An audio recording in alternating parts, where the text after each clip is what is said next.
Seoul banjir bandang, Maudy Ayunda dan Jessie Choi ternyata ikut terdampak, terjebak di jalan 2 jam. Maudy Ayunda kabarkan terkait dirinya dan sang suami yang ikut terdampak karena banjir di Seoul, Korea Selatan. Seperti yang kita tahu, Maudy Ayunda dan sang suami Jessie Choi, saat ini tengah berada di negeri Ginseng alias Korea Selatan untuk berlibur. Namun, dikabarkan juga beberapa waktu lalu, kalau Seoul mengalami curah hujan yang sangat lebat hingga menyebabkan banjir parah, yang tak pernah terjadi selama 80 tahun. Ternyata, Maudy dan sang suami ikut terdampak karena banjir tersebut. Segera, lewat Instastory Maudy mengabarkan kondisinya, yang untungnya dalam keadaan baik-baik saja. Terima kasih banyak buat teman-teman yang sudah mengkhawatirkan kami. Memang Seoul itu kemarin malam hujan deras. Banget, ucap Maudy Ayunda dilansir dari Instagram pribadinya, Kamis, tanggal 11 Agustus tahun 2022. Lebih lanjut, Maudy menceritakan kalau ia dan sang suami sempat terjebak di jalanan selama 2 jam. Kami kebetulan ada rencana makan malam.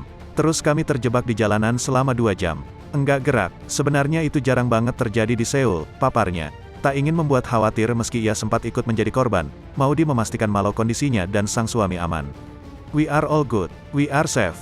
Kami semua baik-baik saja, kami dalam kondisi aman. Masih berharap hari ini tidak hujan deras lagi, ungkap Maudy. Tak dapat dipungkiri, Maudy juga merasa terharu karena banyak orang yang mengkhawatirkannya. Maka, ia pun turut mengucapkan terima kasih kepada semua orang. Again, thank you for checking on us. We are all good. Terima kasih udah mengkhawatirkan dan memeriksa kami. Kami baik-baik saja, pungkas Maudy Ayunda. Sebagai informasi, hujan deras yang mengguyur Seoul sejak Senin, tanggal 8 Agustus tahun 2022, pagi, merupakan curah hujan terparah di Korea Selatan sejak 1942.